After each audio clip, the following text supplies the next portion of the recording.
इसमें हम उदारवाद पढ़ेंगे, उग्रवाद पढ़ेंगे, दो टॉपिक्स इसमें पढ़ेंगे। इंडियन नेशनल कांग्रेस यानी पहला भारतीय राजनीतिक संगठन जिसके इतिहास में चर्चा होती है। लेकिन क्या इससे पहले भी कोई संगठन बना है भारत में, इसकी भी चर्चा कर लें।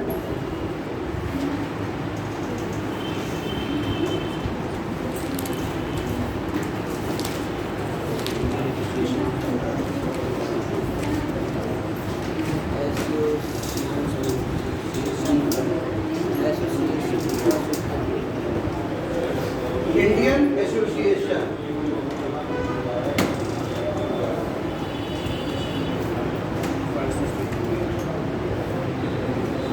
ब्रिटिश इंडियन एसोसिएशन,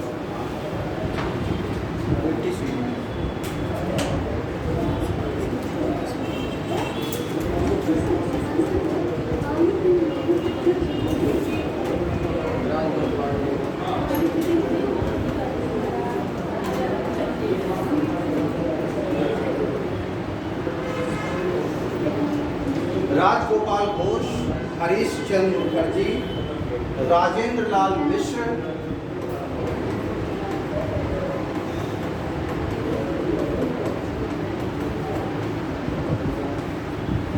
इनके द्वारा ब्रिटिश इंडियन एसोसिएशन की स्थापना की गई। कार्य क्या था इसका? भारतीयों के लिए राजनीतिक अधिकार,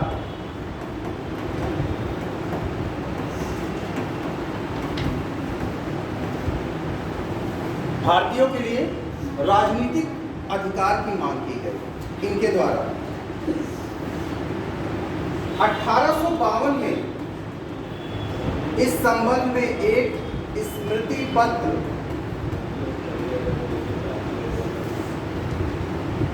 ब्रिटिश संसद को भेजा गया। इस संबंध में एक स्मृति पत्र इनके द्वारा ब्रिटिश संसद में भेजा गया 1852 में, जिसमें कहा गया कि जो विधायकी परिषद है, विधायी परिषद, उसमें भारतीयों को भी शामिल किया जाए। यानी जो विधायी परिषद है उसमें भारतीयों की भी आवाज हो। यानी जो सरकार नीतियां बना रही है, नीतियां किसके लिए बन रही है? भारतीयों के लिए। जो नीतियां बनाई जा रही है वो भारतीयों के लिए बनाई जा रही है। तो इनका कहना था कि जो विधायी परिषद है उसमें भारतीयों को भी शामिल किया जाए।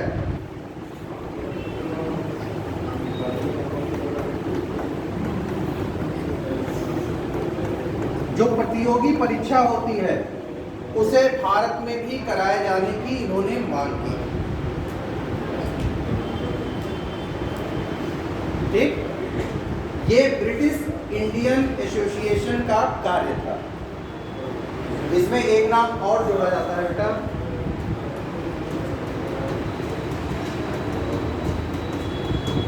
मिश्र।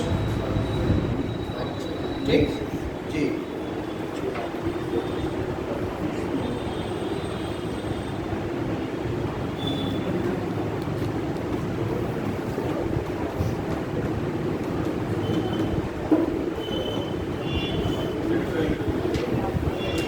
पूना सार्वजनिक सभा,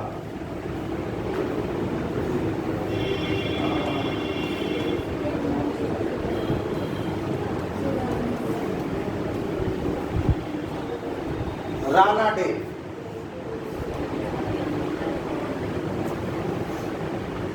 ठीक है। राणा डे ने 1867 में पूना सार्वजनिक सभा की स्थापना की। इसमें भी जो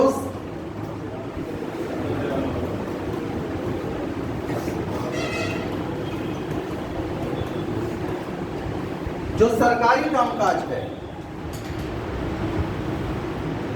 उसके बारे में, यानी उसकी कमियों के बारे में, ये इस क्षेत्र की बात हो रही है, उसके कमियों के बारे में सरकार को अवगत कराना और भारतीयों में चेतना का प्रसार करना। यानी भारतीयों में अपने राष्ट्र के प्रति, ठीक, चेतना का प्रसार करना।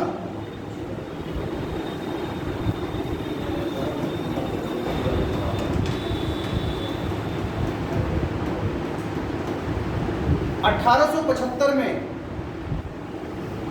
शिशिर कुमार बोस द्वारा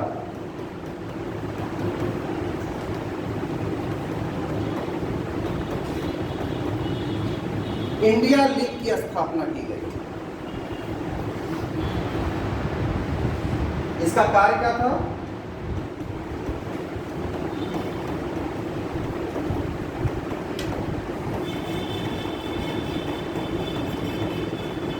भारतीयों में राष्ट्रीयता के विकास की भावना को जागृत करना और उनमें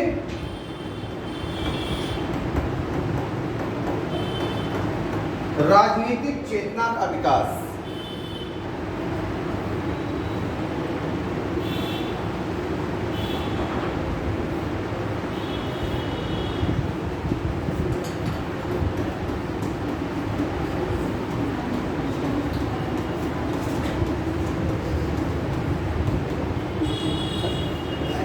इंडियन एसोसिएशन 1876 में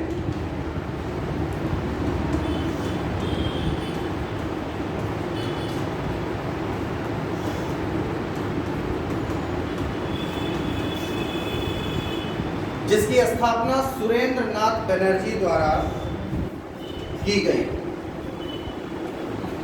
ठीक। कलकत्ता के एल्बर्ट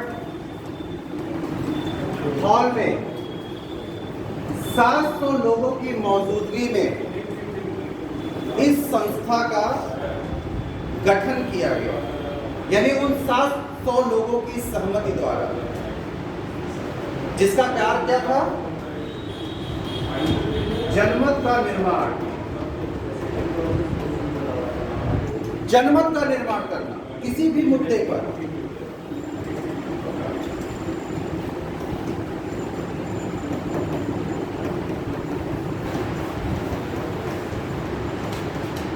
हिंदू मुस्लिम एकता बनाना,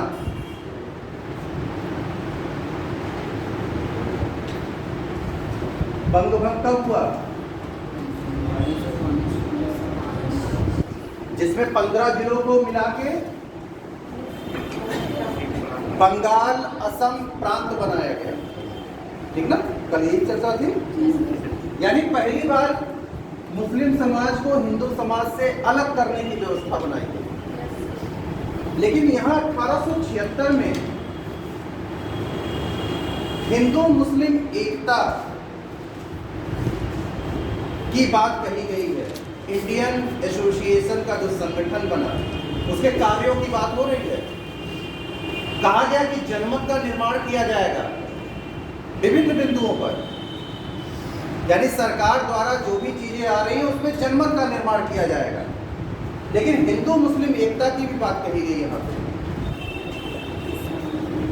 क्या इस काल में भी इसमें कमी थी? अगर कही गई है बात तो कुछ ना कुछ कमियां होंगी जरूर, ठीक। तो एकता की बात कही गई यहाँ पे। देखिए, जब सामाजिक प्रक्रिया और धार्मिक प्रक्रिया अगर ये अलग है तो समस्याएं उत्पन्न होंगी, ठीक है। दो व्यक्ति जिनकी सामाजिक मान्यताएं और धार्मिक मान्यताएं बिल्कुल अलग हो तो समस्या उत्पन्न होगी, क्योंकि एक दूसरे के विचार बहुत कम मिलेंगे। इस दृष्टिकोण से सांस्कृतिक, सामाजिक और धार्मिक दृष्टिकोण से, ठीक ना, ये समस्या बनी हुई है। क्योंकि जो मुस्लिम समाज है वह भारत का शासक समाज था, ठीक है। अगर 1210 मान लें तो जब तक मुगलों का पतन नहीं हो गया, अगर आप 1757 मान लें तो जब तक मुगलों का पतन नहीं हो गया, 1757 मान लें तो जब तक मुगलों का पतन नहीं हो गया, 1757 मान लें तो जब तक मुगलों का पतन नहीं हो गया, अगर आप 1757 मान लें इस काल तक। वैसे 64 में शाह आलम पराजित हुआ, लेकिन यही काल मान लें तो इतने कालों में बीच में अप डाउन हुए इतिहास में, लेकिन एक बड़ा लंबा शासन है मुस्लिम शासन का। तो इनके मन में विचार तो ये है ना कि हम शासन वर्ग से थे, ये भी एक समस्या की वजह है। ठीक, मान्यताएं अपनी जगह हैं, धार्मिक क्रियाकलाप अपनी जगह है, लेकिन जो एक विचार है कि हम शासक थे और जो सत्ता है वो हम ही से छीनी गई, इसलिए सत्ता पाने का अधिकार हमारा ही है। जब मुस्लिम लीग को आप पढ़ते हैं तो मुस्लिम लीग की विचारधारा यही है, क्योंकि भारत की सत्ता हमारे पास थी, इसीलिए सत्ता को पाने का अधिकार हमारा ही है, किसी दूसरे को नहीं। ठीक, तो ये जो भावना है ये दोनों के मध्य कटुता लाती है और कहीं ना कहीं एक दूसरे को दूर करती है। तभी इसकी बात कही गई कि एकता लाई जाए। ठीक,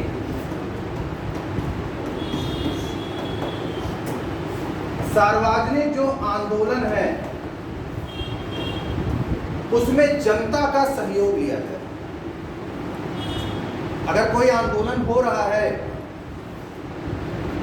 सरकार के किसी भी कार्य के विरुद्ध तो उसमें जनता को भी शामिल किया जाए।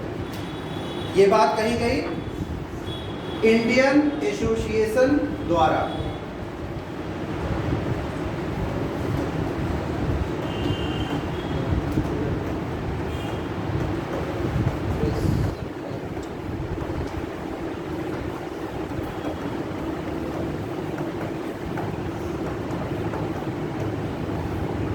वर्नाकुलर प्रेस एक्ट सच अधिनियम जो लगाया गया, ठीक, लिटन द्वारा, इसके खिलाफ एक आंदोलन छेड़ा गया इंडियन एसोसिएशन द्वारा, जब इनके कार्यों की बात आती है। ठीक,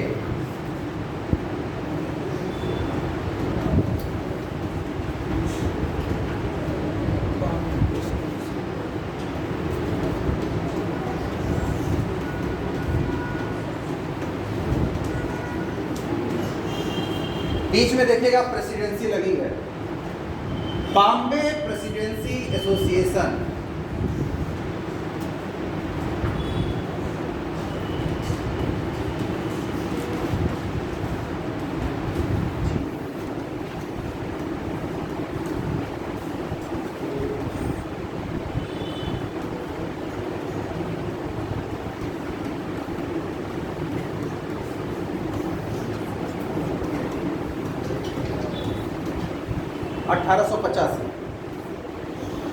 अभी आपने देखा कि कांग्रेस की स्थापना भी लिखा गया 1885, यानी दोनों पैरेलल है, ये उसी समय की बात है, दोनों पैरेलल है।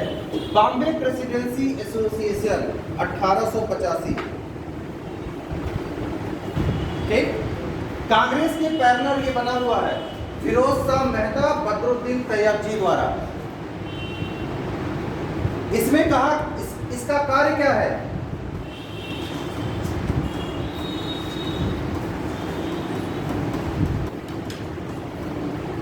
याचिकाएं सौंपना, किसे? सरकार को। ठीक, राजनीतिक जागरण तो है,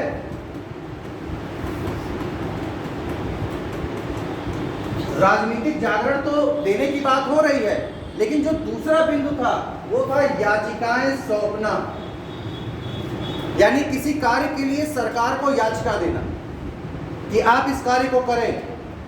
कब तक? जब तक वो मान, और ना माने तो ये देते रहना। ये कांग्रेस के पैरेलल बना, ठीक है।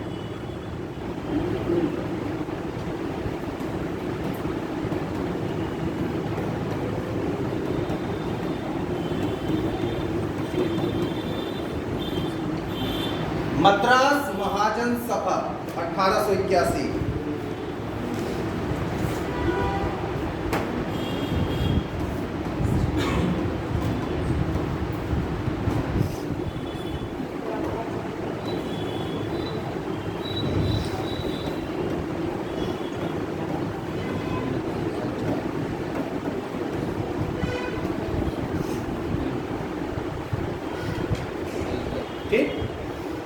ये प्रमुख व्यक्ति है जिनके द्वारा मद्रास महाजन सभा 1881 का गठन किया गया। इसका कार्य क्या है? मद्रास की जो जनता है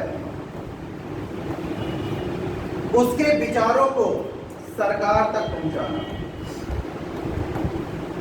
सरकार के कार्यों के संबंध में मद्रास की जनता, यानी मद्रास प्रेसिडेंसी की बात हो रही है, मद्रास की जनता क्या सोचती है उन चीजों को सरकार तक पहुंचाना, यानी जनता का विचार क्या है आपके लिए, इस तथ्य को पहुंचाना। यानी कांग्रेस की स्थापना से पहले इन इतने दलों की स्थापना हुई जिनके ये कार्य थे।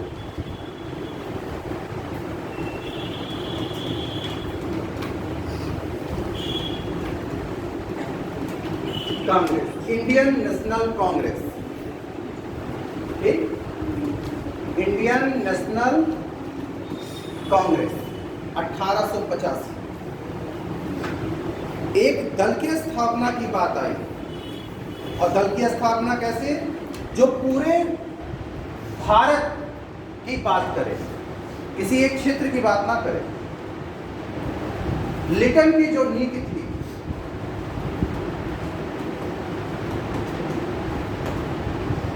चाहे प्रेस को प्रतिबंधित करना, और भी जो उसने कार्य किए, और रिपन द्वारा लाया गया गिलबर्ट बिल, जिसे शासन ने नहीं माना, न्यायिक सुधार था ना, भारतीयों को उसमें स्थान देने की बात करी गई,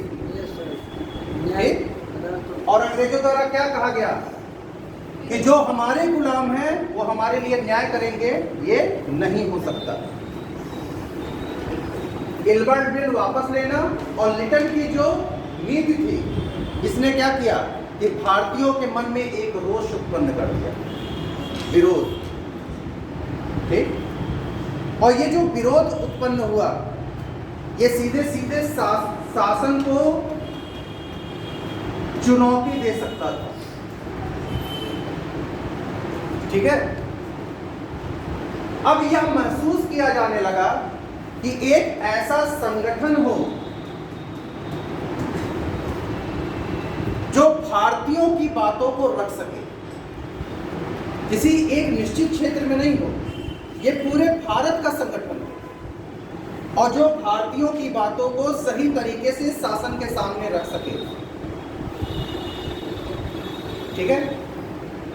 और ये विचार किसी भारतीय के मन में नहीं आया, एक अंग्रेज अधिकारी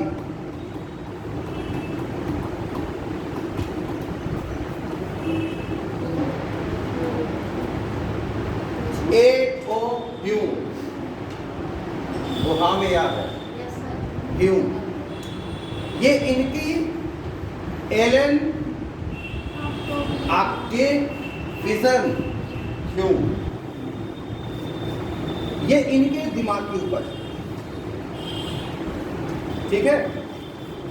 1883 में इन्होंने कलकत्ता विश्वविद्यालय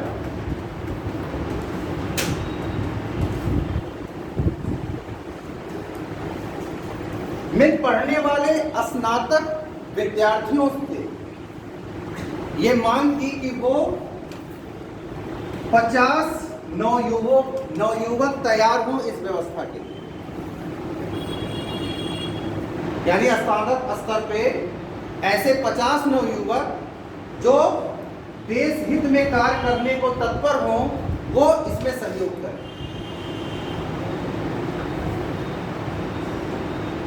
इसके संबंध में वायसराय डफरिन से भी चर्चा की गई, ह्यूम द्वारा वायसराय डफरिन से भी चर्चा की गई, और डफरिन ने इस व्यवस्था के संबंध में उन्हें विस्तार से बताया, ठीक। डफरिन भी इस संगठन की स्थापना के लिए तैयार हो। अब इतिहास में तो ये नहीं पता कि दोनों के बीच में चर्चाएं क्या हुई। आप इस शब्द को समझिए, दो अंग्रेज अधिकारी भारतीयों के लिए एक संगठन बनाने की बात कर रहे हैं, ठीक है, भारतीयों के लिए। तो जाहिर सी बात है कि इसके पीछे कुछ विशेष प्रयोजन रहा होगा। ऐसे ही नहीं इतिहासकार या तत्कालीन भारतीय इसकी आलोचना करते हैं, ऐसे ही नहीं करते कि किसी भारतीय संगठन को बनाने के लिए अंग्रेज अधिकारी इतने उत्सुक क्यों हैं, ये शंका पैदा करता है ये प्रश्न। भाई सरकार अपने लिए कोई विरोधी संगठन क्यों खड़ा करेगी जो उसका विरोध करे, ठीक है। लेकिन जो राष्ट्रीयता का संचार हो रहा है,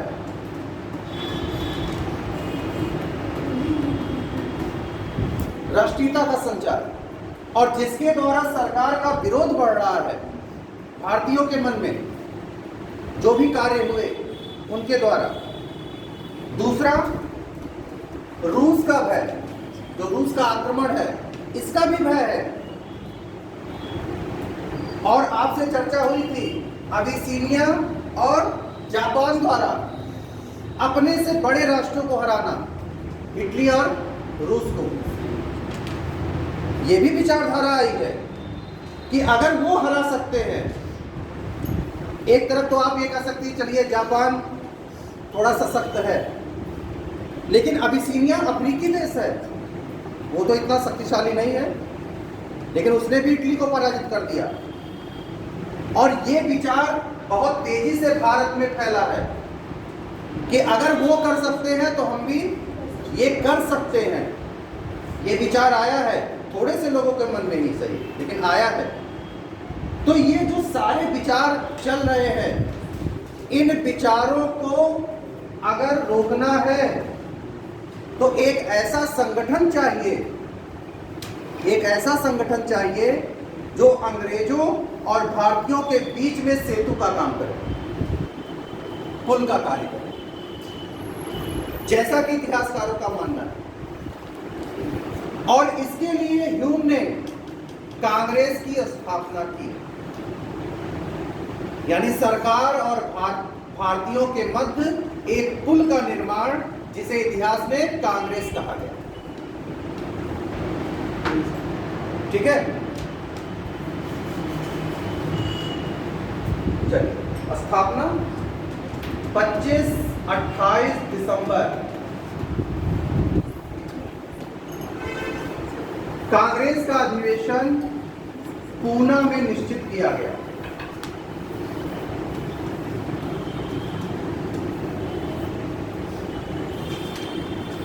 परंतु यह अधिवेशन बंबई में हुआ। यह अधिवेशन बंबई में हुआ।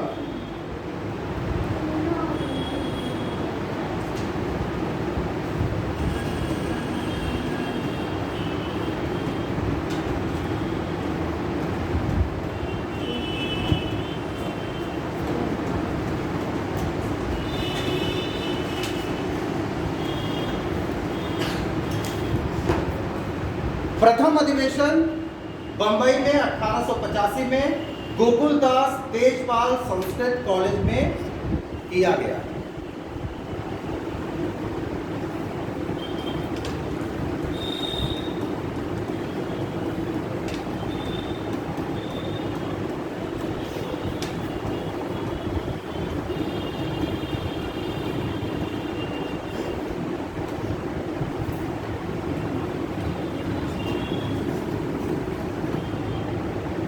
जिसकी अध्यक्षता प्रसिद्ध बैरिस्टर, कलकत्ता के उस समय के प्रसिद्ध बैरिस्टर गोमेश चंद्र बनर्जी ने किया। यानी इनकी अध्यक्षता में बंबई में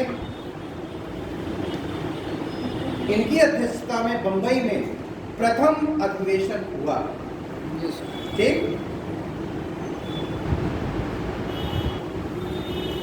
अध्यक्षीय भाषण में व्योमेश चंद्र ने कार्यों का व्याख्यान दिया कि कांग्रेस के कार्य क्या होंगे तत्कालिक समय में। ठीक, लोगों के मध्य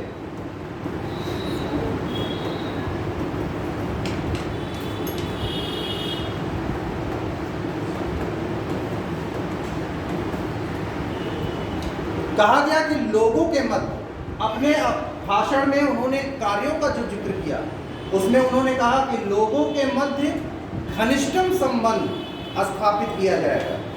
यानी इससे जोड़ने की बात हुई कि लोगों के मध्य घनिष्ठतम संबंध किस चीज के लिए? देश हित के लिए। ठीक, वंश, धर्म और जाति के विभेद को मिटाना है, ये उनका अगला पॉइंट था इस अभिभाषण में।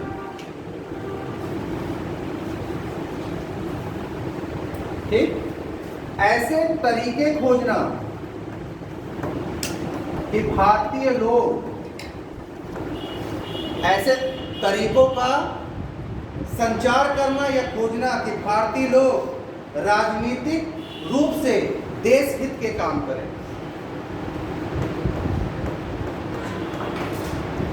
राजनीतिक रूप से देश हित के कार्य करें। यानी जो संगठन बना है उस संगठन में अभी ये नहीं कहा गया है कि सरकार के विरुद्ध ये बातें होंगी, ये किया जाएगा। यानी जो पूरी की पूरी उनकी प्रस्तावना है उस प्रस्तावना में कहा गया है कि संगठन को कैसे मजबूत किया जाए। ठीक है, संगठन को मजबूत करने की बात कही है। ये जो प्रथम अधिवेशन है इसमें 72 सदस्यों ने सहयोग किया। ये भी नोट करें आप लोग, क्योंकि ये चीजें अब पूछ ली जाती हैं। ठीक, 72 सदस्यों ने इसमें सहयोग किया।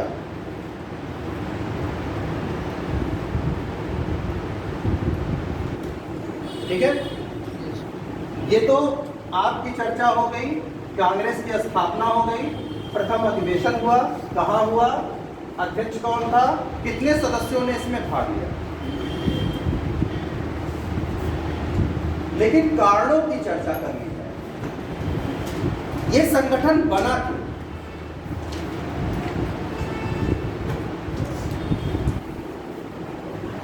ठीक है,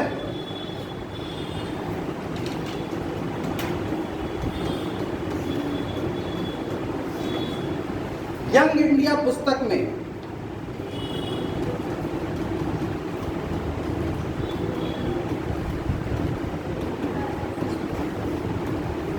लाला लाजपत राय ने इस संबंध में विवरण प्रस्तुत किया है।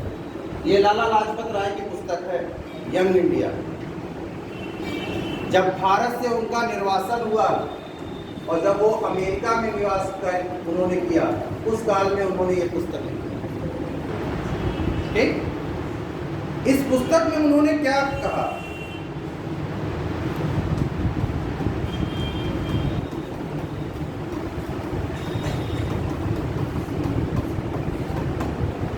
संकटों से रक्षा हेतु कांग्रेस की स्थापना की गई।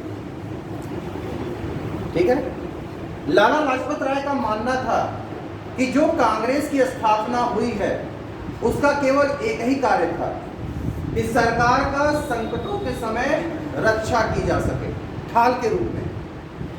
इनका मानना था कि कांग्रेस एक ढाल है, यानी सरकार पे जो हमला होगा वो पहले ढाल पे होगा, यानी कांग्रेस ढाल का काम करेगी। ये लाला लाजपत राय का विचार है, क्योंकि एक अंग्रेज अधिकारी द्वारा इस संगठन की नींव रखी गई है। और वो जो शंका है जिसकी चर्चा थोड़ी देर पहले हुई, वो शंका लोगों के मन में है कि इसका निर्माण इसीलिए हुआ, ठीक, कि वो संकटों के समय में सरकार की रक्षा कर सके।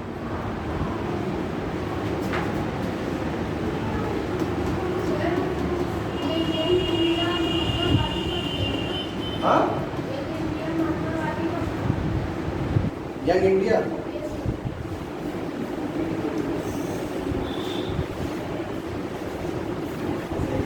क्या लगता है आपको?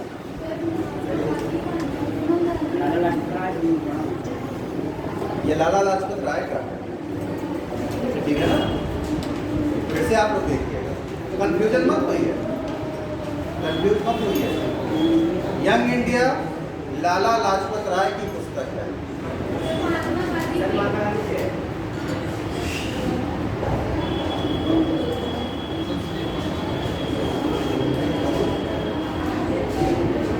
अच्छा, ये मुझे बताइए, कोई दूसरा भी नहीं लिख सकता उस नाम से? तो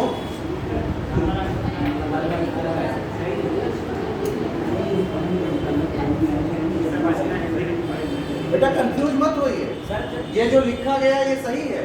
गांधी जी ने भी लिखा था जब वो बात की बात मैं कर रहा हूँ ना, ये जरूरी थोड़ी ना है कि एक ही नाम से एक ही चीज हो, वो तो कई हो सकती है ना। कल से जब आपका वो गांधी शुरू होगा क्लासेस, कल से, ठीक, गांधी का भारतीय राजनीति में आगमन यही से शुरू होना है, तब वहां पे चर्चा उसकी आएगी। अफ्रीका से जब लौट रहे थे, अरे भाई चलिए, विलियम बेडनबर्ग, विलियम बेडनबर्ग का जो वक्तव्य है यह प्रमाणित करता है कि संकटों से रक्षा हेतु ही कांग्रेस की स्थापना की गई, जो उन्होंने वक्तव्य दिया। बेडनबर्ग ने कहा कि जब उनकी ह्यूम से मुलाकात हुई तो ह्यूम ने ये चर्चा की उनसे कि कांग्रेस एक अभय द्वीप के समान अंग्रेजों की सहायता करेगा। अभय द्वीप, ठीक, अभय द्वीप के समान, यानी ऐसा द्वीप जो हमेशा प्रज्वलित रहे, ठीक है ना, यानी वो हमेशा सरकार की रक्षा करेगा संकटों में।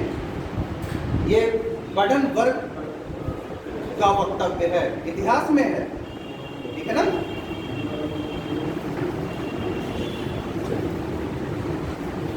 ये तो बात हुई पक्ष की और विपक्ष की, लेकिन दूसरा वर्ग ये भी है जो मानता है कि नहीं, जो कांग्रेस की स्थापना हुई है वो वाकई भारतीयों के हित के लिए की। ये दूसरा पक्ष है इतिहास में जो इस तर्क को मानता है। उनका ये मानना है कि अंग्रेजों की जो भी मंशा रही हो, वो जो भी मंशा रही हो, लेकिन अंततः इससे लाभ भारतीयों को ही हुआ। वो इस तर्क को थोड़ा बहुत मानते हैं कि हो सकता है उनकी मंशा कुछ भी रही, लेकिन अंततः जो लाभ हुआ वो भारतीयों को ही हुआ, ठीक है। चलिए, कितने प्रतिनिधि थे फर्स्ट में?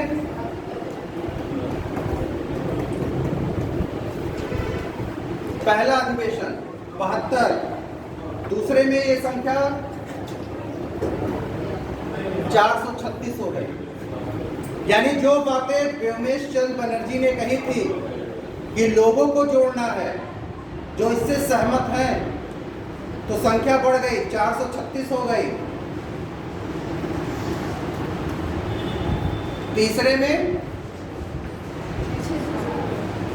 और चौथे में, ये अधिवेशन की बात हो रही है। यानी जैसे जैसे कांग्रेस का दायरा बढ़ता गया, लोगों की संख्या भी बढ़ती चली गई। 1888 फांसी का काल आते आते सरकार की स्थिति कांग्रेस के प्रति बदल गई। ठीक है, अभी तक जो सहयोग के रूप में देखा जाता था,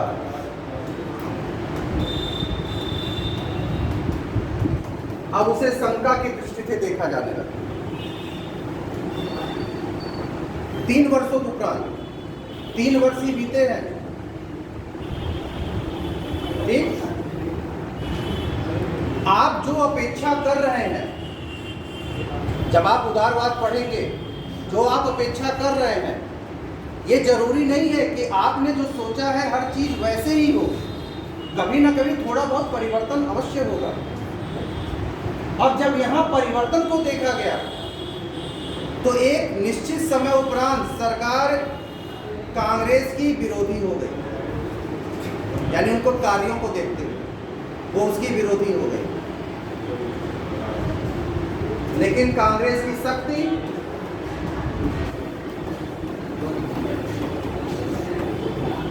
इसकी शक्ति में विस्तार होता गया। शक्ति में विस्तार का मतलब सदस्यों की संख्या में विस्तार। ठीक है, इससे पहले जितने संगठन हैं वहां कुछ लोगों ने संगठन बनाया, जो आपने भी आगे देखा, कुछ लोगों ने वो संगठन को बनाया है। ठीक, लेकिन ये जो संगठन बना है इसमें संख्या बल का महत्व है। आपकी सदस्य संख्या जितनी होगी आपका विस्तार भी उतना होगा। केवल कांग्रेस ही क्यों रह गई, कोई और दल क्यों नहीं?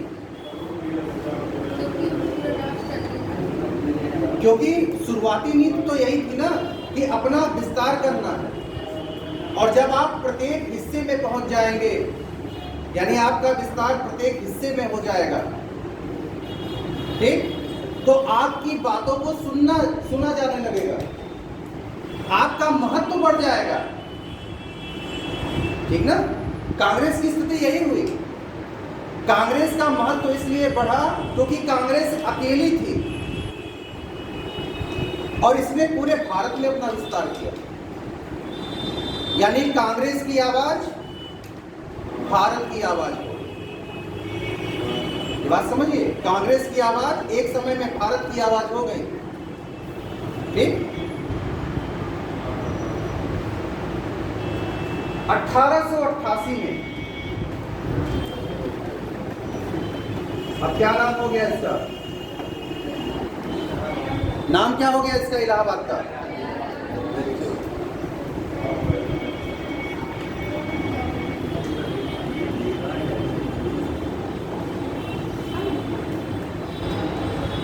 कांग्रेस का अधिवेशन बुलाया गया, परंतु सरकार ने इसे रोकने के लिए भरसक कार्य किया।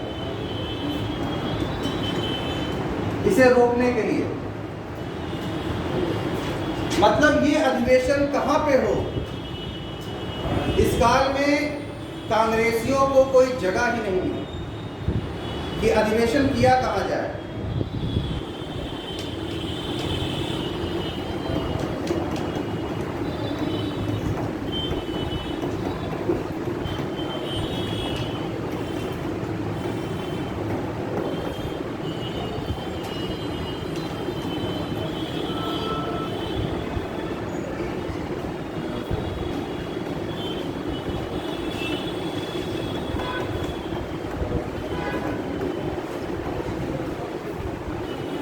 दरभंगा नरेश लक्ष्मेश्वर सिंह बहादुर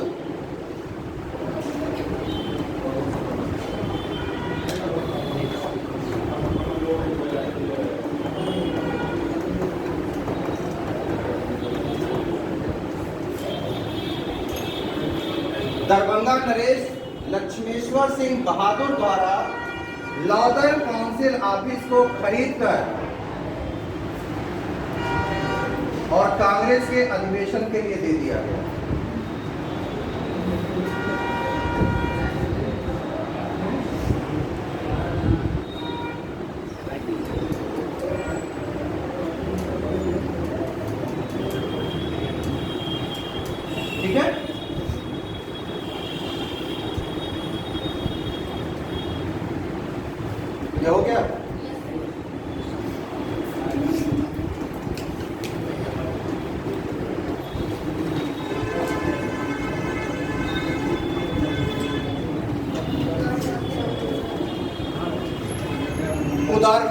आंदोलन,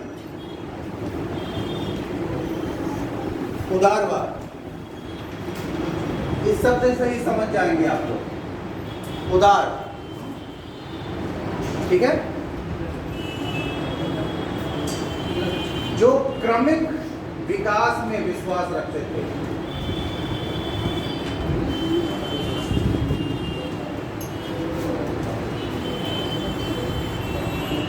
क्रमिक विकास में विश्वास, क्रमिक विकास मतलब धीरे धीरे, कोई जल्दबाजी नहीं, ठीक। इनके द्वारा बहुत ऊंची मांगे नहीं की गई।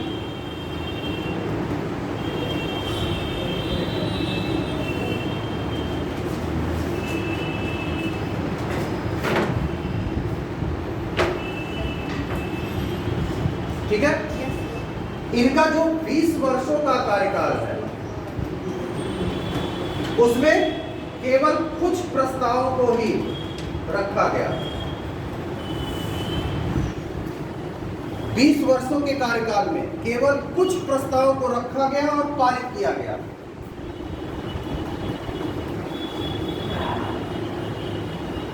एक विचारधारा जो ये कहती है कि जो विकास हो क्रमिक हो, स्टेप बाय स्टेप, आराम से, कोई जल्दबाजी नहीं। उनके द्वारा कभी कोई ऊंची मांग भी नहीं रखी गई कि हमको ये दे दिया जाए। और जो उनका 20 वर्षों का कार्यकाल है उसमें उन्होंने कुछ ही प्रस्तावों को पारित किया, जैसे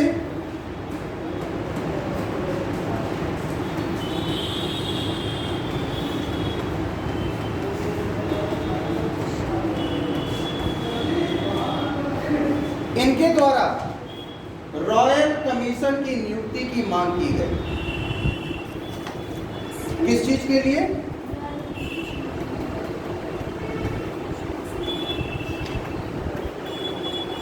इन्होंने जो 20 वर्षों में किया, जो उसकी चर्चा हो रही है, ठीक, रॉयल कमीशन की नियुक्ति की मांग की गई। किस लिए? कि जो शासन में भ्रष्टाचार है, जो उसकी कार्यविधि है, उसकी जांच की जा सके।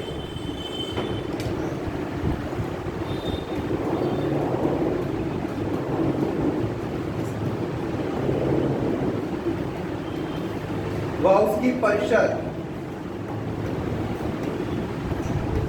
इसे समाप्त किया जाए, ये उनकी अगली मांग थी। भारत मंत्री और भारत परिषद इसे समाप्त किया जाए। इसके पीछे तर्क क्या था कि इनका जो वेतन था वो भारतीय राजस्व से जाता है, ठीक है।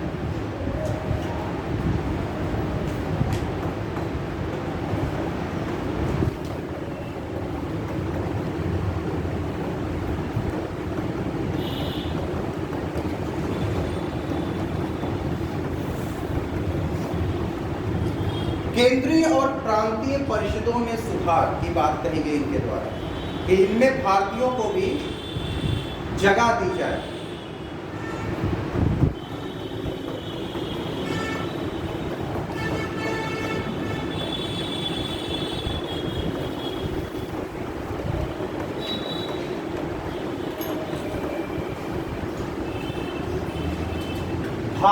नागरिक सेवा परीक्षा जो केवल इंग्लैंड में होती थी, उसे भारत में कराए जाने की मांग की गई। सैनिक व्यय कम करने और सैनिकों की संख्या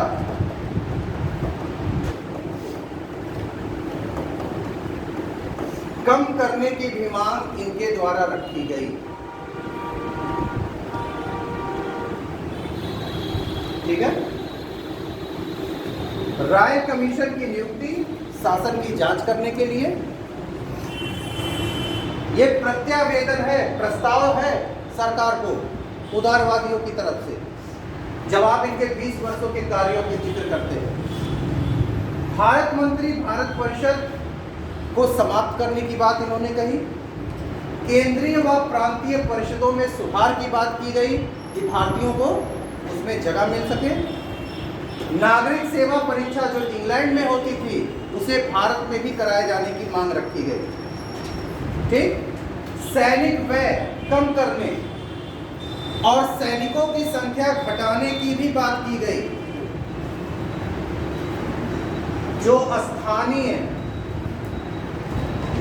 संस्था है उसे अधिकार देने की बात कही गई, और अधिकार जो अधिकार सीमित रखे गए थे उन्हें बढ़ाने की बात की गई।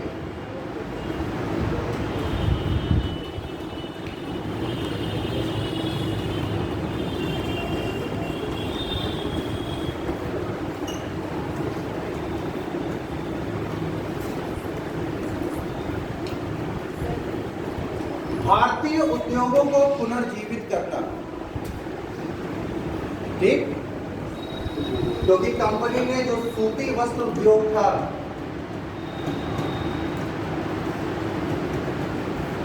उसे पूर्णतया समाप्त कर दिया था भारत में। ठीक ना, ब्रिटिश कपड़ा, ब्रिटिश जो वस्त्र है उनके लिए भारतीय सूती वस्त्र उद्योग को पूर्णतया समाप्त कर दिया गया। तो उदारवादियों ने कहा कि भारतीय उद्योगों को पुनर्जीवित करना, यानी ये सरकार का दायित्व है कि जो भारतीय उद्योग समाप्त हो गए हैं या समाप्ति के कगार पे हैं उन्हें पुनर्जीवित किया जाए और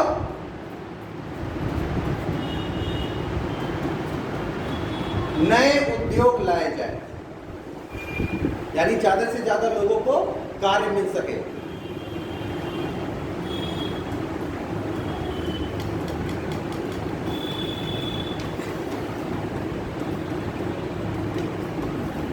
ये चर्चा बार बार आती है, पीछे भी आई है कई बार। नमक कर कम किया जाए।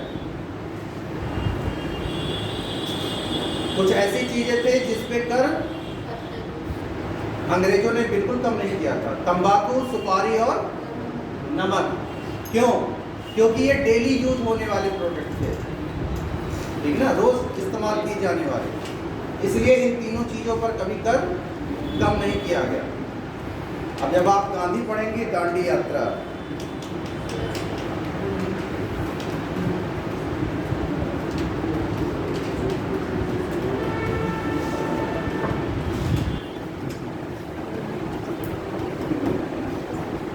जमींदारों से किसानों की रक्षा के लिए कानून बनाए जाए।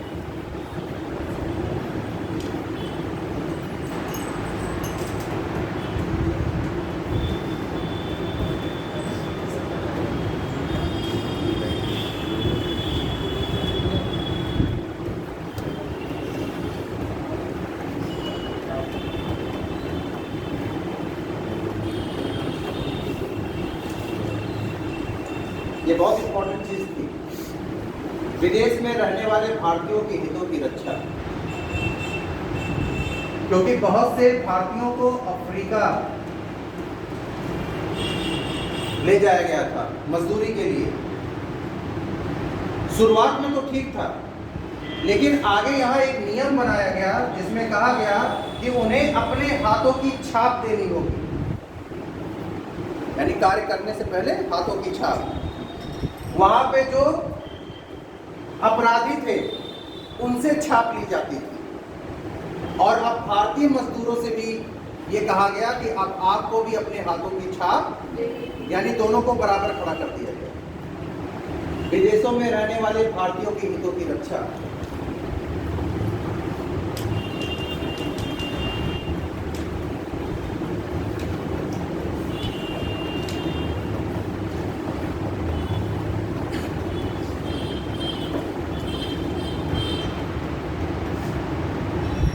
न्यायपालिका और कार्यपालिका को अलग करने की बात कही गई।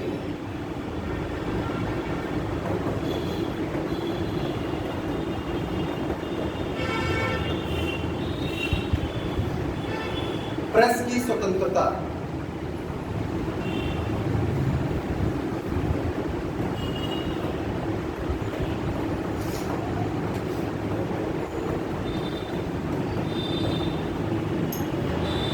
तीसरे दर्जे के रेल यात्रियों को इनकी सुविधाओं की बात कही गई, इन्हें सुविधा देने की बात कही गई। तीसरे दर्जे के कौन? जो लोकल होते हैं डिब्बे, ठीक ना? क्योंकि फर्स्ट क्लास में तो भारतीयों को एंट्री बिल्कुल बैन थी, वो जा ही नहीं सकते थे। इसको छोड़ के गांधी के साथ यही तो हुआ अफ्रीका से लौटते हुए, ठीक, जैसा कि आप लोग इतिहास में पढ़ते हैं। क्योंकि वहां तीसरे दर्जे का हमें माना गया, ठीक है, तीसरे दर्जे का। पहला तो जो सरकार है, दूसरा जो एंग्लो इंडियन है, एंग्लो इंडियन, और तीसरा हम इंडियन, ये तीसरा दर्जा हुआ।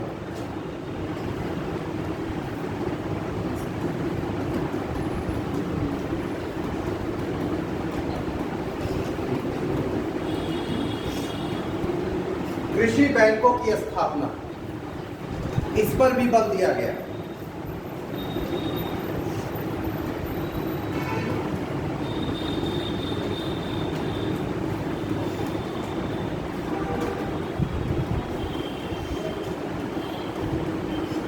टेक्निकल स्कूल और कॉलेज की स्थापना।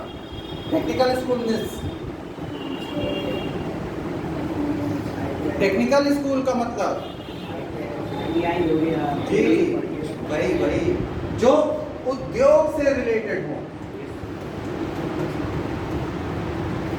जैसे वर्तमान में आपका पॉलिटेक्निक और आईटीआई है, टेक्निकल कॉलेज जो उद्योग से रिलेटेड हो, यानी ऐसे विद्यालय खोले जाएं जो उद्योगों को बढ़ावा दे। सैनिक स्कूल खोलने की बात कही गई, सैनिक स्कूल खोले जाए,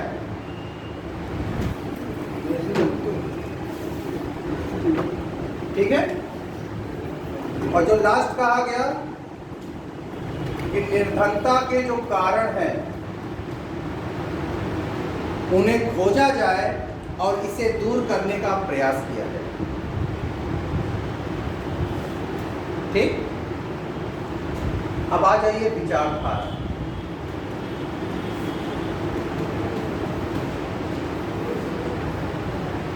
विचारधारा, उदारवाद की विचारधारा क्या है? ब्रिटिश सम्राट के प्रति राजभक्ति, ठीक, ये पहला था।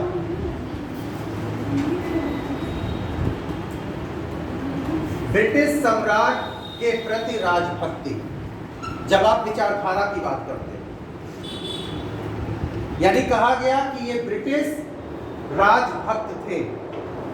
अब इसके पीछे कारण, आलोचना तो लोग कर देते हैं, कारण क्या है? कारण यह है कि अगर ब्रिटिश सरकार को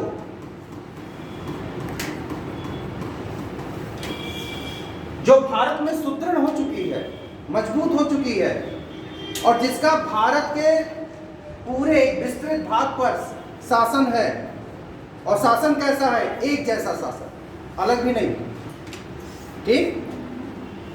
यानी अगर उस रूप से देखा जाए तो भारत क्या है? अंग्रेजों से पहले संगठित है, अलग अलग शासक है, अलग अलग रजवाड़े हैं, उनके अपने नियम कानून हैं, उनकी अपनी व्यवस्थाएं हैं, लेकिन अब सब कुछ संगठित हो गया है, एक जैसा है। Yes sir. और इनका ये मानना है कि अगर इसे हटा दिया जाए तो सब कुछ समाप्त हो जाएगा। यानी वो ब्रिटिश शासन ही है जो हमें एक करके रखी है, उत्तर से दक्षिण, पूरब से पश्चिम तक। और अगर ये हट गया तो हम फिर से छिन्न और भिन्न हो जाएंगे, यानी अलग अलग हो जाएंगे। तो जो राजभक्ति की बात आई, ये राजभक्ति, ठीक है। और अगर आपको सरवाइव करना है, किसके खिलाफ आप खड़े हो रहे हैं? सरकार के खिलाफ। और आपको सरवाइव करना है तो कुछ ना कुछ उसका पक्ष लेना ही पड़ेगा वर्तमान में, अगर आपको आगे बढ़ना है। और आप तत्काल रूप से अगर उसका विरोध करना शुरू कर दें तो उसके पास इतनी क्षमता है कि वो आपको समाप्त कर दे। ठीक है,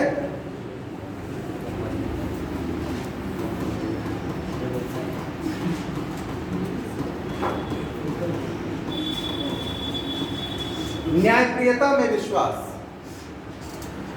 उदारवादी मानते थे कि अंग्रेज न्यायप्रिय हैं। आप लोगों ने गवर्नर जनरल और कुछ वायसराय को भी पढ़ा, आप इससे कितना सहमत हैं?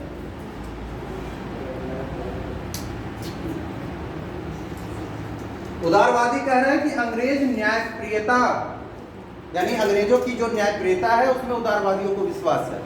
वो कह रहे हैं वो न्यायप्रिय हैं। समस्या क्या है कि वो आपके दृष्टिकोण को समझ ही नहीं पा रहे हैं। जैसे हम अपने परिवार में अपने बड़ों को कुछ बताना चाहते हैं किसी मुद्दे पे, समस्या यह होती है कि जो हमें बताना है वो हम उन्हें बता नहीं पाते और वो हमारी मूल भावनाओं को समझ नहीं पाते। समस्याएं दो हैं, एक तो वो समझना ही नहीं चाहते, पहली चीज हमारी भावना क्या है ये हमारे बड़े ये समझना ही नहीं चाहते। दूसरी समस्या ये है कि वो चीज हम समझा तो रहे हैं लेकिन वो समझ ही नहीं पा रहे हैं, क्योंकि आप जिस प्रारूप में समझा रही हैं उस चीजों को समझा रहे हैं वो समझ ही नहीं पा रहे। यहां कहा गया दृष्टिकोण, भारतीयों का दृष्टिकोण क्या है? भारतीय ये अंग्रेजों को समझा ही नहीं पा रहे, ये उदारवादियों का मानना है। अब वो क्या सोच रहे हैं, उस काल में उन्होंने इसको क्यों सोचा ये तो कहीं अंकित नहीं है, लेकिन हम आप आकलन ही कर सकते हैं। ठीक, वो कह रहे हैं कि अंग्रेज न्यायप्रिय है, न्यायप्रिय अंग्रेज। और आप इतना लंबा इतिहास पढ़ के चली आई तो आपको कहीं लगा कि उनमें न्यायप्रियता है?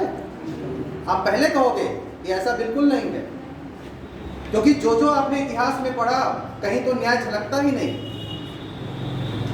लेकिन ये मान रहे हैं कि वो न्यायप्रिय है।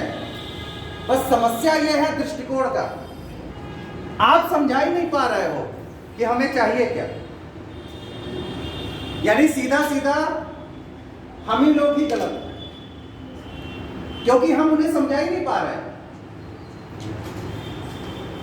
अब समस्या ये है कि जो समझना ही नहीं चाहे, यस सर, अब तो बात यही होगी ना, जो समझना ही ना चाहे। जो अभी बात मैं कर रहा था उदाहरण के रूप में, आपका दृष्टिकोण क्लियर है कि हमें भी कुछ सुविधाएं चाहिए, यही तो है यहाँ पे, सुविधा तो मांगी जा रही है और सामने वाला ये भली भांति समझ रहा है कि आपको क्या चाहिए, लेकिन उसे देना नहीं। तो वो तो ये समझना ही नहीं चाह रहा कि आपका दृष्टिकोण है क्या, इससे उसका कोई लेना देना नहीं। लेकिन यहां ये लोग लेकर बैठे हुए हैं कि आप समझा ही नहीं पा रहे हो। पहले आप तो समझाओ, बात को समझिए, आप समझा दो। और अगर वो समझ गए, चलिए मान लिया आपने बहुत प्रयास किया, वो समझ गए, अंग्रेजों की बात हो रही है, शासन की बात हो रही है, वो समझ गए, तो एक ना एक दिन, किसी दिन जब उनकी इच्छा हो जाएगी, जब वो पूरी तरह समझ जाएंगे और वो मन बना लेंगे कि अब देना है, वो दे देंगे। कब? जब उनकी इच्छा होगी। भाई घूम के तो आप वहीं पे आ गए, उसी बिंदु पे। उनका दृष्टिकोण भी क्लियर हो गया, वो समझ भी गए, लेकिन इनका ये कहना है कि अगर वो समझ गए तो इस पे वो विचार करेंगे और आज नहीं कल तो हमें देंगे ही देंगे। लेकिन जरूरत तो हमें आज ही है ना, कुछ चीजों की जरूरत तो हमें आज है। तो कब ये समझेंगे और कब हमें मिलेगा, इसका इंतजार कीजिए। तो दूसरी चीज ये थी। तीसरा था, इनका ये मानना था कि ब्रिटेन के साथ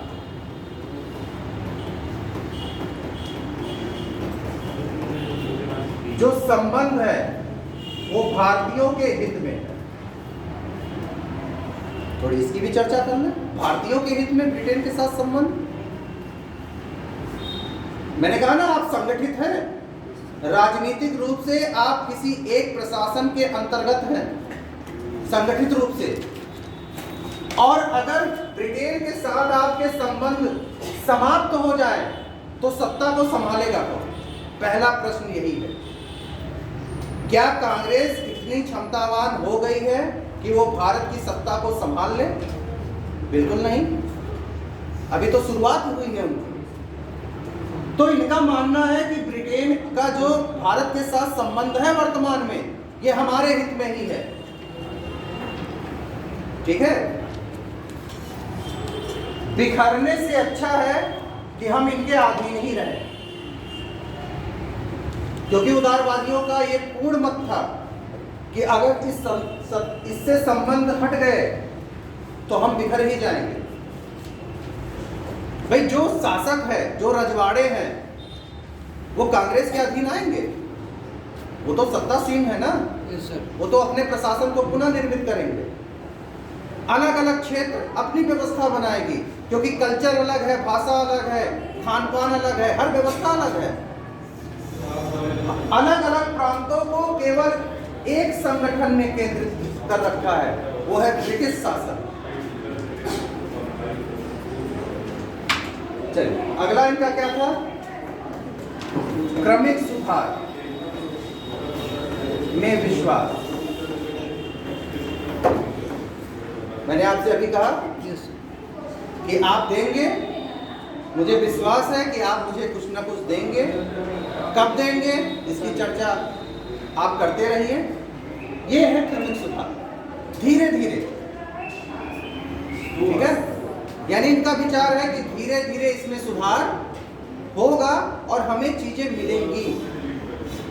ठीक है, जब आप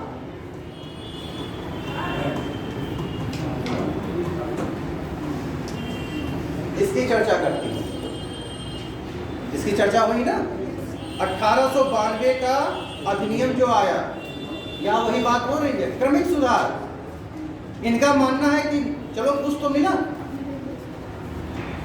अभी तो एक चीज आई है, उन्होंने कुछ दिया है, कुछ विचार रखे हैं, हो सकता है आने वाले समय में इसमें परिवर्तन हो।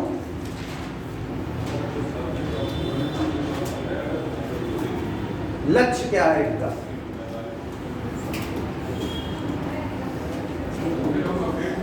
स्वशासन की प्राप्ति। स्वशासन, स्वयं द्वारा शासन, स्वशासन की प्राप्ति, ये लक्ष्य है। लेकिन ये स्वशासन उन्हें कैसा चाहिए?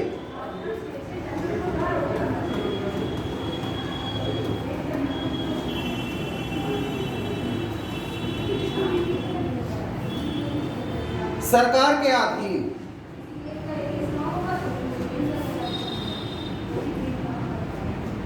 ठीक? और कैसे?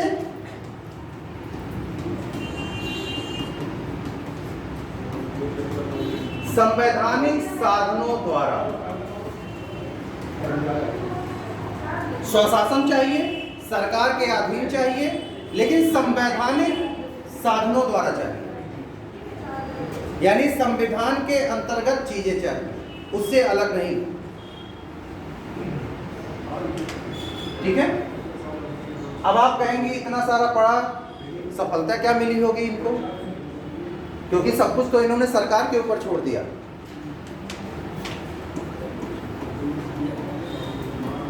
सफलता,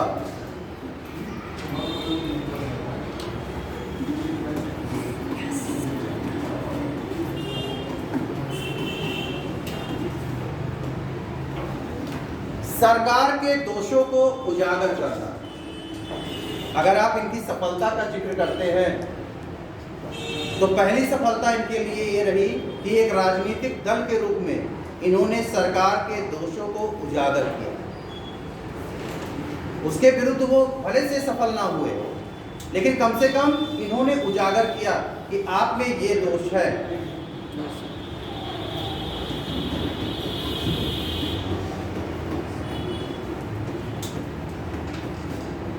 राष्ट्रीयता के जनक, जो राष्ट्रीयता की भावना आई,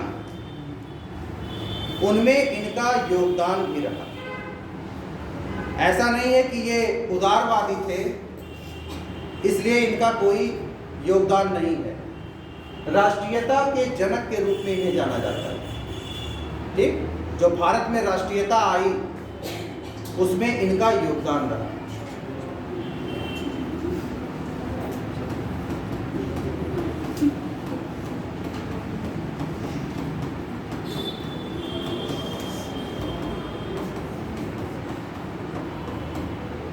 स्वतंत्रता संग्राम का आधार रखना, इन्होंने स्वतंत्रता संग्राम का आधार रखा।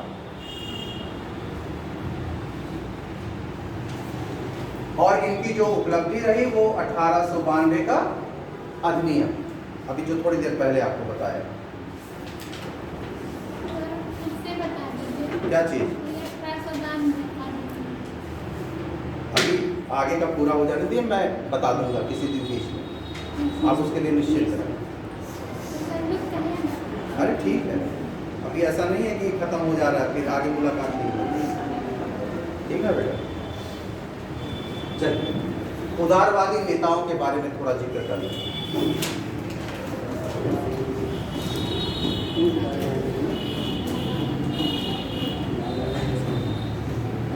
प्रमुख नेताओं की बात होती है। दादा भाई नौरोजी, सूरत अधिवेशन में जो झगड़े हुए उदारवादियों और उग्रवादियों के बीच, वहां पे दादा भाई नौरोजी को ही आमंत्रित किया गया सभापतित्व के लिए। ये इनका प्रभाव था। ठीक, कुल 61 वर्ष का इनका राजनीतिक जीवन है। 61 वर्ष का। कांग्रेस की स्थापना के पूर्व 40 वर्ष और कांग्रेस में 21 वर्ष।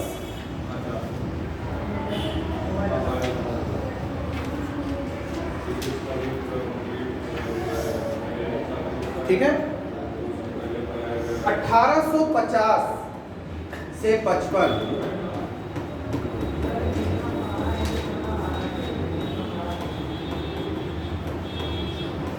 बंबई के एल्फिस्टन कॉलेज में यह गणित और प्राकृतिक विज्ञान के अध्यापक रहे। गणित और प्राकृतिक विज्ञान के, यानी इन विषयों का इन्होंने यहाँ पे अध्यापन किया।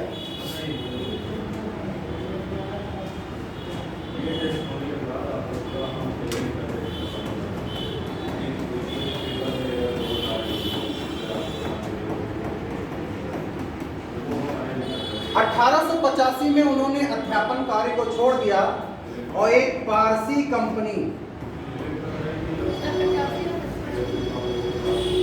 1855 में उन्होंने कॉलेज की नौकरी छोड़ दी और एक पारसी कंपनी केमा एंड सन्स में उन्होंने नौकरी ज्वाइन कर ली।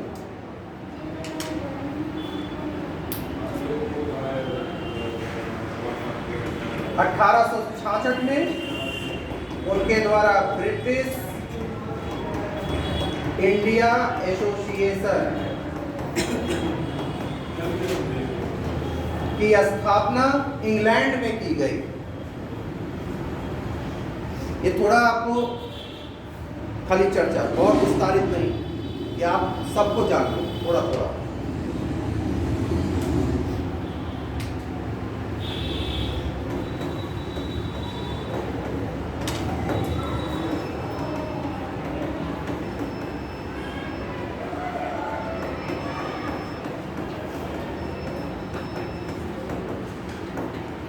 बंबई कारपोरेट के वे सदस्य रहे 1875 से 85 के कार्यकाल में। 1892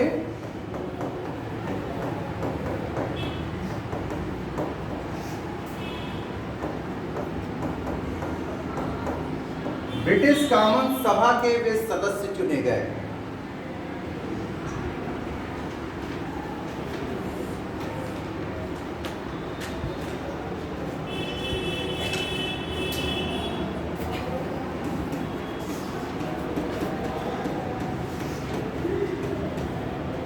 ये उनका कार्यकाल है कांग्रेस के अध्यक्ष पद का। ये 3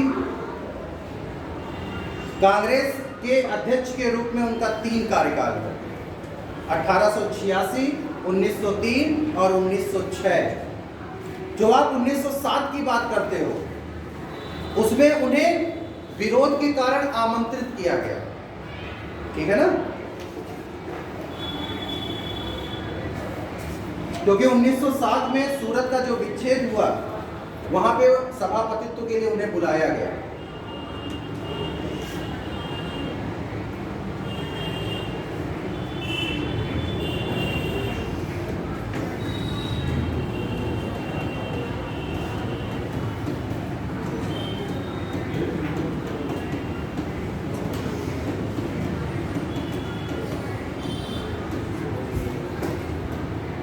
ये उनकी पुस्तक प्रकाशित हुई 1906 में, निर्धनता और भारत में ब्रिटिश राज।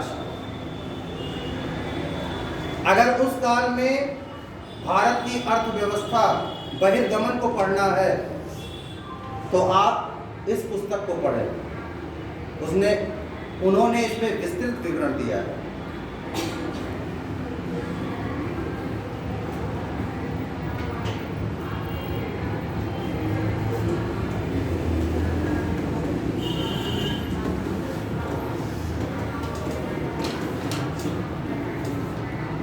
सुरेंद्र नाथ बनर्जी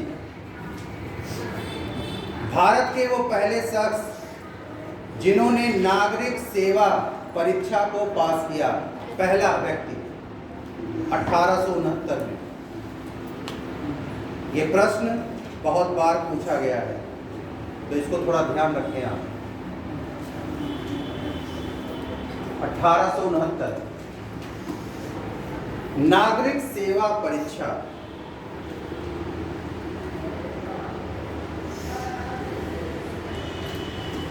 1895 और 1902 में ये कांग्रेस के अध्यक्ष बने।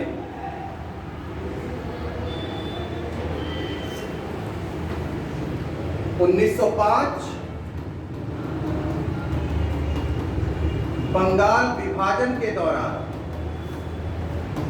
इन्होंने भारतीयों की चेतना यानी भारतीयों में चेतना का संचार किया। इस दौरान बंगाल विभाजन के दौरान बंगाल में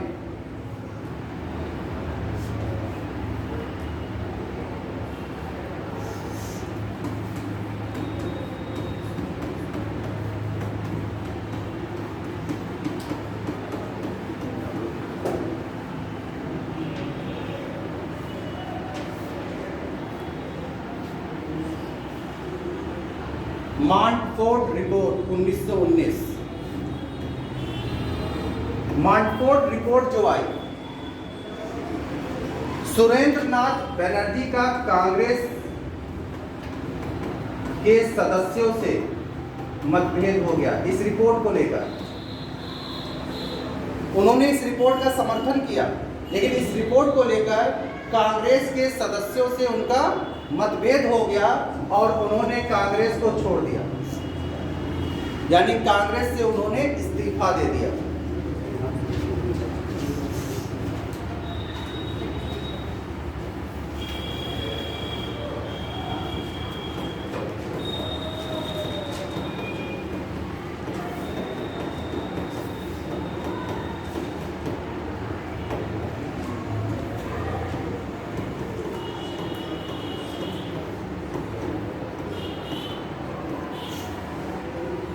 उनकी आत्मकथा a nation in the making 1925 में प्रकाशित हुई।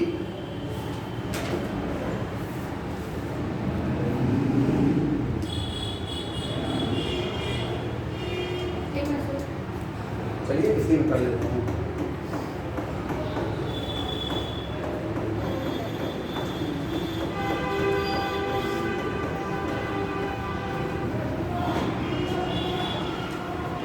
महात्मा गांधी के राजनीतिक गुरु, महात्मा गांधी जिन्हें अपना राजनीतिक गुरु मानते हैं, गोपाल कृष्ण गोखले। 22 वर्ष की आयु में ये बंबई विधान परिषद के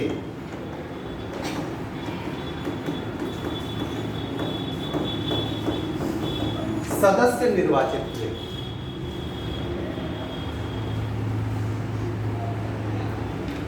ठीक, और इन्होंने अपना राजनीतिक जीवन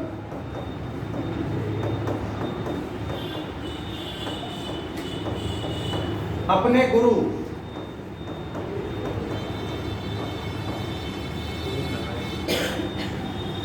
राणाडे के सानिध्य में प्रारंभ किया। गोपाल कृष्ण गोखले के गुरु राणाडे।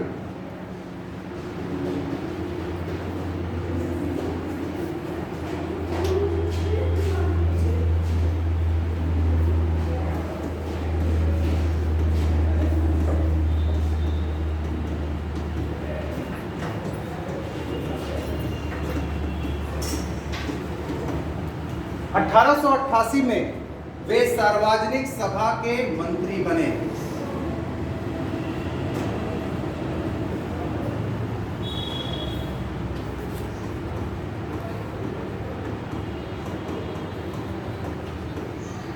अठारह सौ 89 में उन्होंने कांग्रेस को ज्वाइन किया, यानी कांग्रेस के सदस्य बने वो। –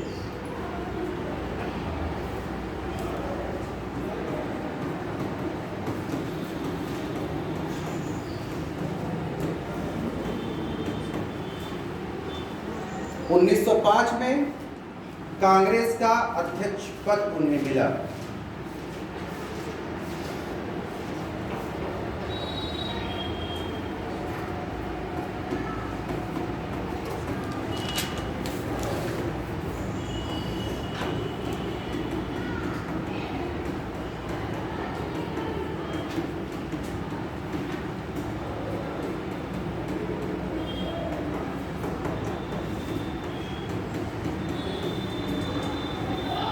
उन्नीस 1912 में वो अफ्रीका गए और वहाँ रंग भेद आंदोलन जो महात्मा गांधी द्वारा चलाया जा रहा था उसमें उन्होंने महात्मा गांधी का सहयोग किया।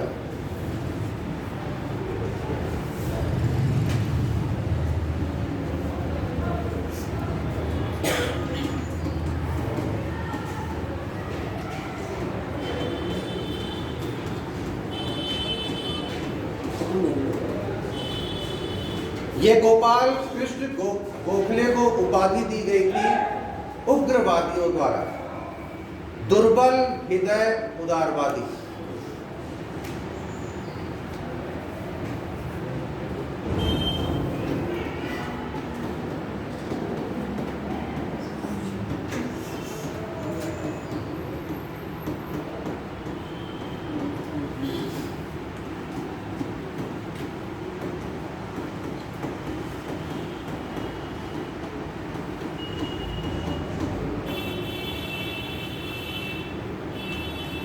देखिए, उग्रवादी दुर्बल हृदय उदारवादी मानते हैं, तो वहीं सरकार एक छुपा हुआ राजद्रोही मानती थी।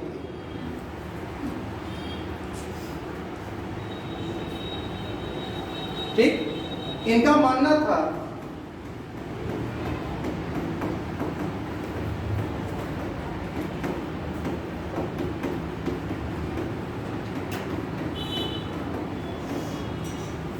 उग्रवादी जो इस चीज को कहते थे उसका कारण ये था,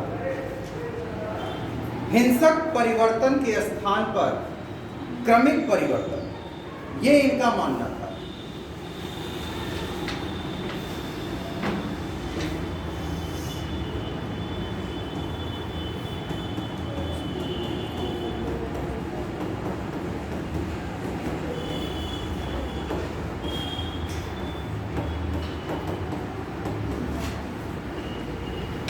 उग्रवादी आंदोलन,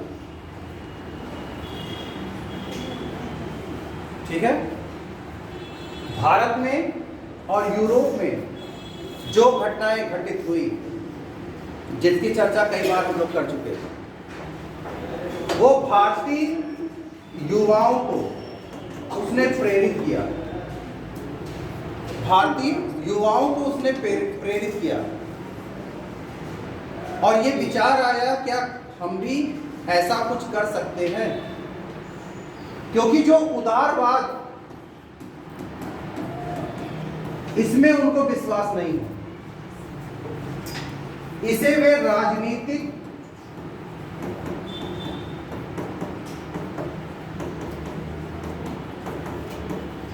भिक्षावृत्ति की संज्ञा देते हैं।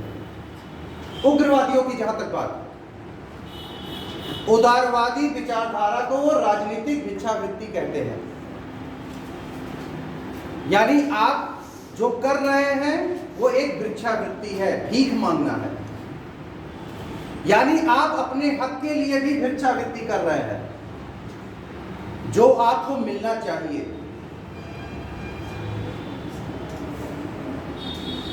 उग्रवादी आंदोलन, ये विचारधारा आने के पीछे कारण क्या था? जो 1892 का अधिनियम आया, ठीक, उदारवादी तो इससे प्रसन्न है, क्योंकि उनका मानना ही था ना कि धीरे धीरे वो सुधार करेंगे। ठीक, आप थोड़ा इंतजार करें। ये इंतजार के मूड में नहीं है, इन्हें तो चाहिए। और इनका मानना है कि जब तक हम सरकार को सरकार के तरीकों द्वारा नहीं घेरेंगे तब तक हम सफल नहीं हो सकते। नीतियों में परिवर्तन है, उदारवाद की बात हो रही है और तुरंत परिवर्तन हो गया, उग्रवाद की बात हो रही है। यानी अपनी बातों को बहुत दृढ़ता से कहना, और उसके लिए क्या?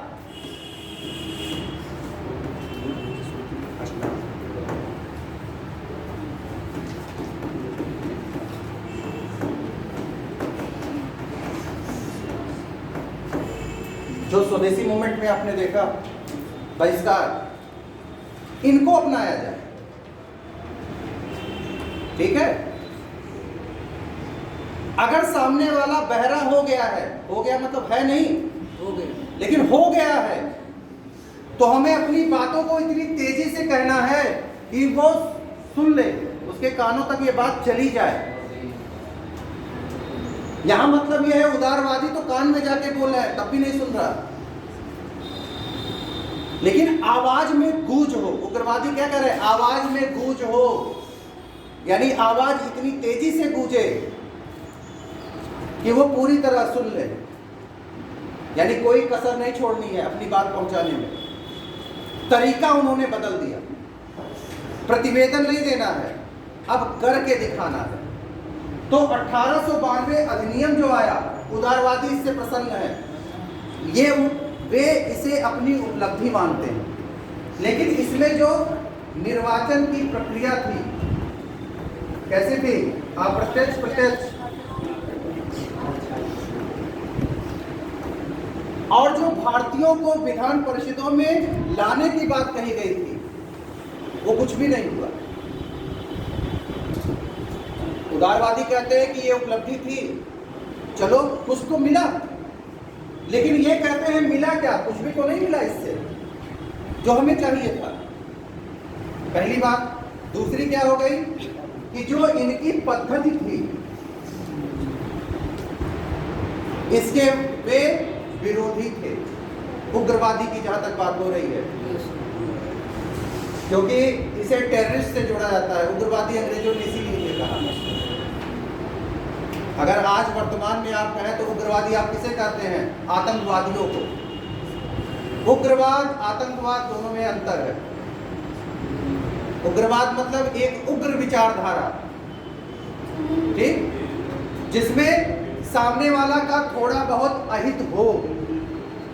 लेकिन आतंकवाद जो आप कहेंगे, उसमें जीवन को लेने की बात होती है। ठीक है, तो दोनों में अंतर है, इस चीज को समझिए।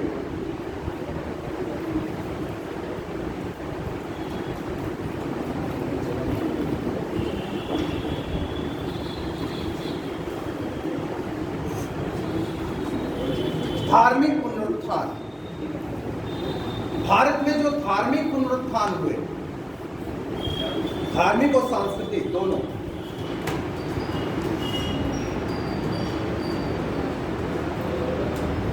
जब आप सामने वाले की भव्यता को देखते हैं तो आप अपने आप को हीन मान लेते हैं।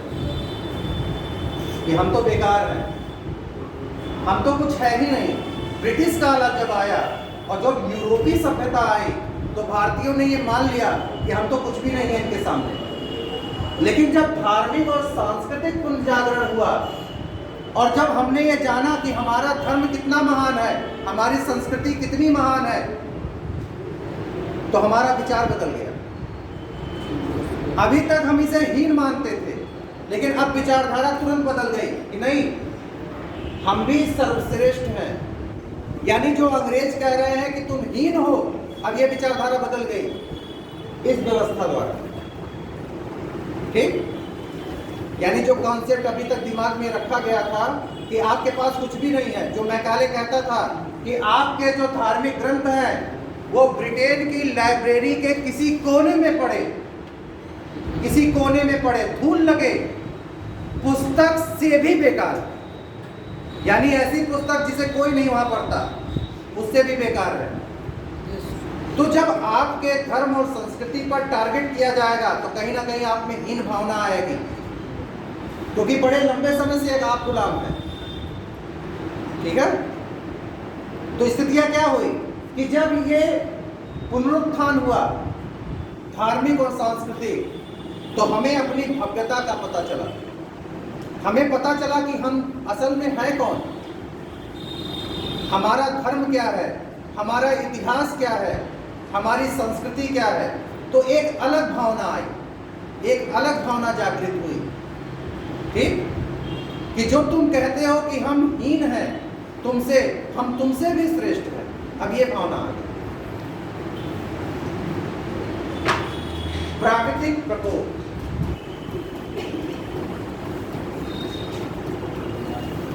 जिसमें सबसे महत्वपूर्ण था अकाल और प्लेग। और किसके शासनकाल में सबसे ज्यादा हुआ?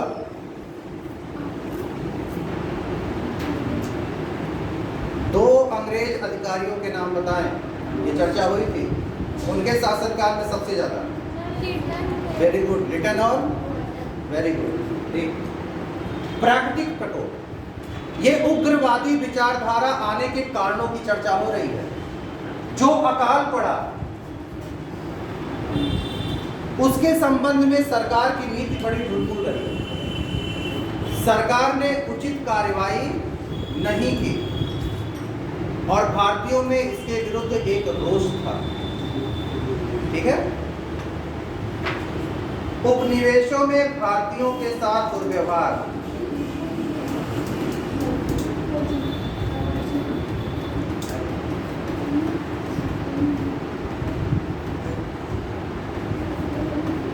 इसकी चर्चा थोड़ी देर पहले हो चुकी है, इसमें भी बहुत ज्यादा नहीं करते हैं। अंतर्राष्ट्रीय घटनाएं, इसकी भी चर्चा हो चुकी है, अबिसिनिया और जापान की चर्चा।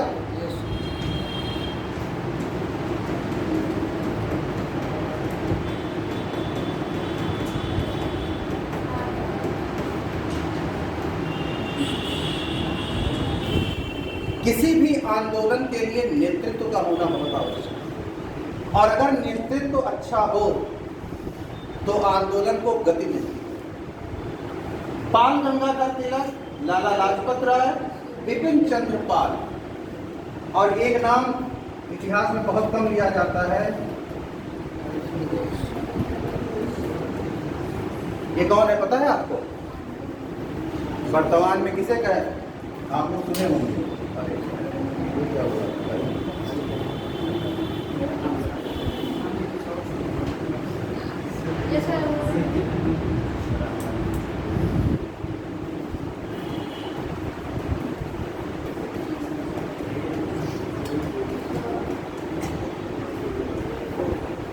सुना होगा नाम आपने, स्वामी अरविंदो। बहुत संस्थाएं चलती हैं, अरविंद घोष वही हैं। ठीक? उग्रवादी आंदोलन जब शिथिल हुआ तो ये पौंडीचेरी चले गए, साधना में और संत बन गए। यानी स्वामी अरविंदो, बहुत से विद्यालय चलते हैं इनके। ठीक, बहुत सारी संस्थाएं चलती हैं। नहीं सुना आप लोगों ने ना? तो वही उग्रवादी आंदोलन के एक नेता अरविंद घोष की बात हो रही है, जिन्हें आगे चल के स्वामी अरविंदो कहा गया। ठीक है, सामाजिक क्षेत्र में बड़े अच्छे विचार हैं इनके, कभी इनके बारे में पढ़ें। ठीक, पाल लाल पाल का नेतृत्व, यानी उग्रवादी आंदोलन जो आगे बढ़ा, जो उसमें विस्तार आया, उसमें इन 3 लोगों का नेतृत्व सबसे महत्वपूर्ण था।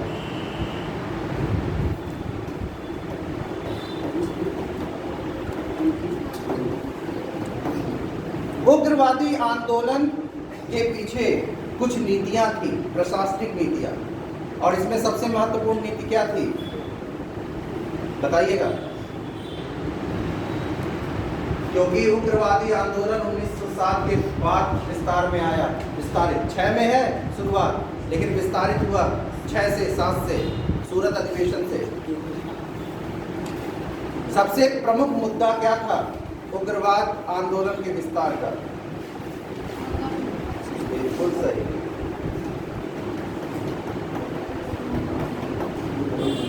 बंगाल विभाजन। ये तात्कालिक कारण है और सबसे प्रमुख कारण है। ठीक, इसमें क्या किया गया? बहिष्कार, स्वदेशी,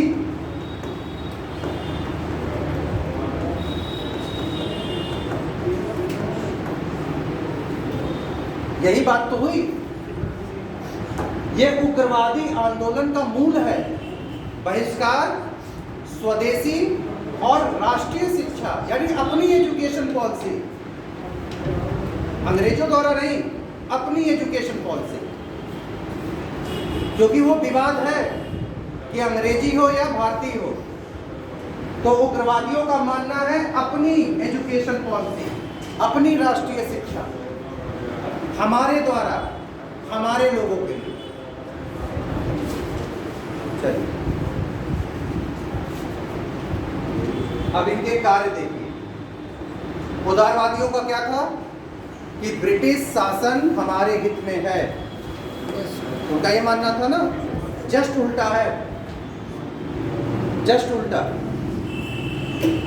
जैसे वर्तमान जियोपॉलिटिक्स में आप जो कहते हैं, आपका पड़ोसी देश उसका उल्टा ही बोलता है ना? जब आप पाकिस्तान की बात करते हो, वो आपकी लाइन पे नहीं चलेगा, आपसे उल्टा ही बोलेगा। यहाँ भी उदारवादी जो विचारधारा थी, जस्ट उसके उल्टा ही है। उदारवादियों ने कहा था कि जो शासन है वो हमारे लिए आवश्यक है। इनका मानना था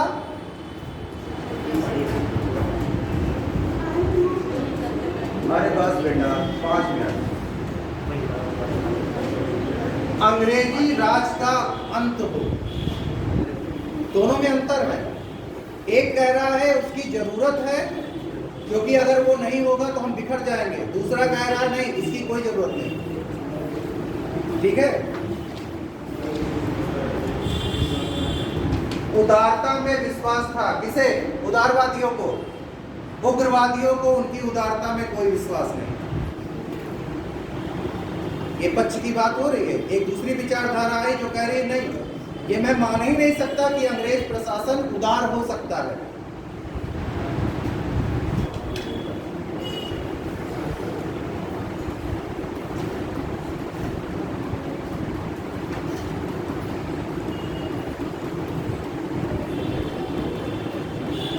अंग्रेजी शासन भारत के विकास में बिल्कुल सहायक नहीं है, ये उग्रवादियों का मानना है। क्यों? क्योंकि जो भी किया जा रहा है वो इंग्लैंड के हित के लिए किया जा रहा है, ना कि भारत के हित के लिए।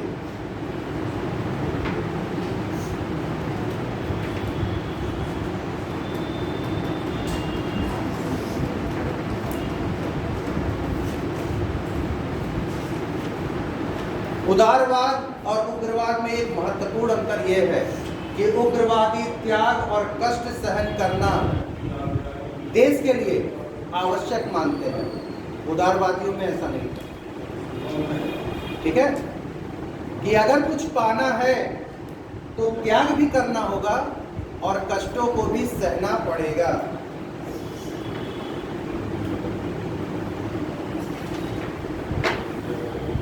ये उग्रवाद आंदोलन था। देखिए तो आगे बढ़ेगा तो जैसा बताया